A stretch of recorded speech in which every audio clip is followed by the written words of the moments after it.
Hey guys, DC Network here, coming at you with another video. Today I wanted to discuss with you guys the current state of Toonami and the seemingly lack of direction that they have with the block internally. Toonami back in the day used to be this huge block on Cartoon Network, whether it be with its initial run throughout the 2000s, where it had a wide variety of series airing on the channel, anywhere from Transformers Cybertron, the original Naruto, to Dragon Ball Z. Toonami had such a wide variety of shows airing on its block, and it started at a pretty early hour. Back in the day, it used to start at like 8, 9 o'clock at night and run all throughout the evening, and you'd have all these shows airing on whatever day of the week Toonami was on, usually on Saturday nights. Then when it ended and got brought back in the 2010s, you used to have Samurai Jack Season 5, shows like that airing on Toonami, along with Dragon Ball Super and Boruto, and it used to start at around 10, 10:30 at night and run all throughout the evening. But if you look at Toonami today, it starts so late. It starts at midnight, and there's really not a lot of series that are airing on the channel anymore, and it kind of makes me question, what is the direction of Toonami? What are they planning to do with the block, given that it seems like it's a shell of its former self and there's not a whole lot of effort being put into it? So I chose 3 random schedules to just look at very briefly, just to compare what Toonami used to be back in the day to what it is today. So first and foremost, on September 2nd of the year 2006, it used to start at 7 p.m. airing Pokemon Chronicles for an hour until 8 p.m. when Fantastic Four World's Greatest Heroes came on. Then at 8:30 to 9:30 you had the original Naruto. Zatch Bell at 9:30. 10 o'clock was Bo,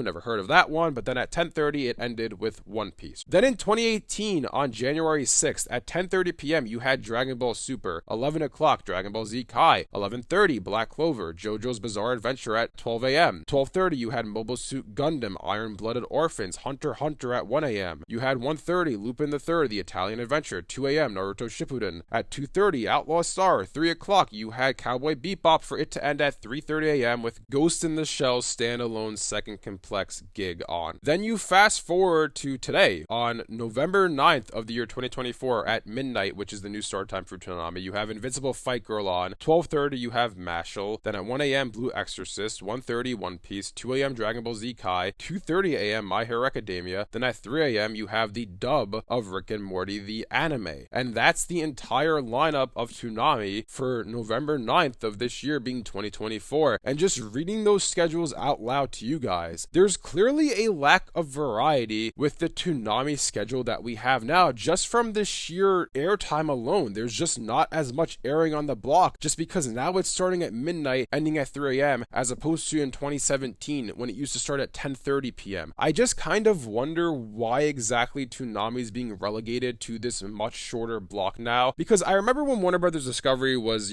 first happening and they were canceling all these shows, taking down all these things on Max and rebranding everything, there was a statement put out there saying that Toonami would not get canceled. And I remember making a video on this saying, hey, Toonami's not going to get canceled. This is obviously a good thing, since Toonami is a rather popular block that Cartoon Network has had on throughout its history. Obviously, it's a good thing that they're keeping that branding around, but at that point in time, I wasn't aware of the fact that Toonami would be at midnight. It'd be starting at midnight every night, and I feel like the reason for this is twofold. Number one, I just think that part of it is that in order for Cartoon Network to bolster Toonami's lineup, they'd have to be acquiring the rights to air more series on the channel. I know Naruto Shippuden recently exited Toonami after being on the channel for, so many years, since there's 500 episodes of that series, but I feel like if you look at the lineup, it's Invincible Fight Girl, that's an original series that's being produced in-house. Mashal, I've never heard of. Blue Exorcist is out there. One Piece obviously is a show that has a huge run. Dragon Ball Z Kai, they're airing reruns on. It's a Dragon Ball series. It'd be nice, we don't know yet, but it'd be nice when Dragon Ball Daima premieres its dub, if it premieres on Toonami, but that remains to be seen. You have My Hero Academia, which is great to be having on the channel. It's not airing its new episodes on Toonami, it's airing first on Crunchyroll, the streaming service, then later on Toonami, but at least they have it on the block. Then Rick and Morty the anime, which again is another in-house Warner Brothers produced series. So basically, out of the shows that I just read to you guys, a total of 5 of them are acquired and 2 of them are made in-house. Whereas if you look at 2017, you had Dragon Ball Super, Dragon Ball Z Kai, Black Clover, JoJo's Bizarre Adventure, Mobile Suit Gundam, Hunter x Hunter, Lupin the Third, Naruto Shippuden, Outlaw Star, Cowboy Bebop, Ghost in the Shell. All of those series I just named to you guys are acquired shows. They don't own the rights to any of those series, and they're all airing on Toonami. Toonami. So I feel like, honestly, probably what's going on, which is really a shame, is that Warner Brothers Discovery is just being cheap with Toonami. I think that they just don't want to pay for the rights to air these series on the channel. So instead of having this grand Toonami lineup like they used to in the late 2010s, they're deciding to shrink Toonami down, having it start at midnight instead of the 10:30 hour or 11 p.m. hour that we saw in 2018-2019, and they're having it end at the same time, being at 3 a.m., 3:30 a.m. It just, again, shows a lack of direction when it comes to Warner Brothers Discovery and a lack of care, quite frankly, for this block. I haven't watched Toonami since 2018-2019, and the reason for that is because a lot of this series air late, right? A lot of the shows, as you see now, Invisible Fight Girls coming out at 12 a.m. I'm going to go to bed. I'm not going to stay up to watch these series. I can watch it next day on Max, or back in the day in the late 2010s, you could watch it next day on AdultSwim.com. So there's other alternatives out there as opposed to just staying up and watching these shows, because back in the day, like in 2004, if you didn't stay up to watch these shows on Toonami, you weren't going to get an opportunity to watch them again, because there were no, streaming services. There was no AdultSwim.com to watch these episodes the next day. So it was a different landscape back then. But what I don't understand now is, if my theory is correct, right? If my theory that they don't want to pay for the rights of these series, that's why we're not seeing all these wide variety of shows, that's why we're not seeing more animes on the channel, why not just mix in some Cartoon Network originals into Toonami, right? Why not have like the original Ben 10 or Teen Titans or anything else from Cartoon Network's past, like the Secret Saturdays or Generator Rex? Why not have those action shows join Toonami's lineup and have that be the way to expand the block? Back in the day when Toonami was on its initial run back in the early 2000s, Teen Titans was a mainstay in the lineup for a number of months back in the day. Like I said, they had Transformers Cybertron on there as well. It wasn't just only animes that were on Toonami, and I understand that, yes, that's the rebrand that sort of happened, that it's an anime exclusive block, but the fact of the matter is, at this point in time, they're barely airing any animes on the channel anymore. They barely have any shows airing on Toonami anymore. It's lost 2.5 hours of airtime since 2017, 2018. If that's going to happen, then I think you should just air these old action shows on the block. Maybe you have a sub block within Toonami, right? Toonami, the anime form of it, is what we have now. You have Invincible Fight Girl come out at midnight. You have the other shows following that. It ends at 3:30 a.m. But prior to that, maybe you have how they have Checkered Past on Cartoon Network. Maybe you have an action block on Toonami. Maybe it starts at 10 o'clock at night. Maybe it starts at 9 o'clock at night. Maybe you have 2 to 3 hours worth of these old action shows airing on the channel before the real Toonami starts at midnight. You have shows like the original Ben 10, maybe the original Powerpuff Girls. You have Generator Rex, the Secret Saturdays, maybe even Thundercats from 2012. Maybe Symbionic Titan comes back. Maybe you even re-air Samurai Jack and have season 5 re-air on Toonami again. You could add a wide variety of shows to this lineup that I'm suggesting, and I think just in general, not only would it bolster Toonami's presence on the channel, it would make it be a larger block on the channel once again, but it would also just fix your Saturday lineup. I've said this on other videos, but their lineup on Saturdays is abysmal. You literally have King of the Hill and Bob's Burgers coming on at like 5 o'clock, and they're airing basically until midnight when Toonami starts. Why not have more variety on the channel? Why not have a better lineup? I know they have Toonami Rewind on Fridays. You have Sailor Moon, the original Naruto, and Dragon Ball Z Kai airing for 2 hours on the channel. You could even have those air in front of the original Toonami. You could have Toonami Rewind air prior to Toonami coming on the air. That would at least bolster the lineup a bit more, instead of having Toonami Rewind be relegated to Fridays at 5 to 7 p.m. and having Toonami be relegated to midnight. You could just bolster the lineup in so many different ways, but yet Cartoon Network, Adult Swim, Warner Brothers Discovery just seems not to care, and it really just seems like at this point Toonami's just an afterthought, which again is a real shame to see, especially when Toonami was getting this bigger presence on the channel back in the late 2010s, and now it's getting a smaller presence again, which is again a shame to be seeing. Anyways, let me know down in the comment section below what you guys think about all this. What do you guys think about the current state of Toonami? Do you agree with me that it's a shell of its former self, and they should really just add more to the block by airing some old Cartoon Network action shows in front of the Toonami that we currently have now? If you guys enjoyed this video, be sure to leave a like and subscribe to see more content like this from DC Network. Thanks for watching, and I'll see you guys next time.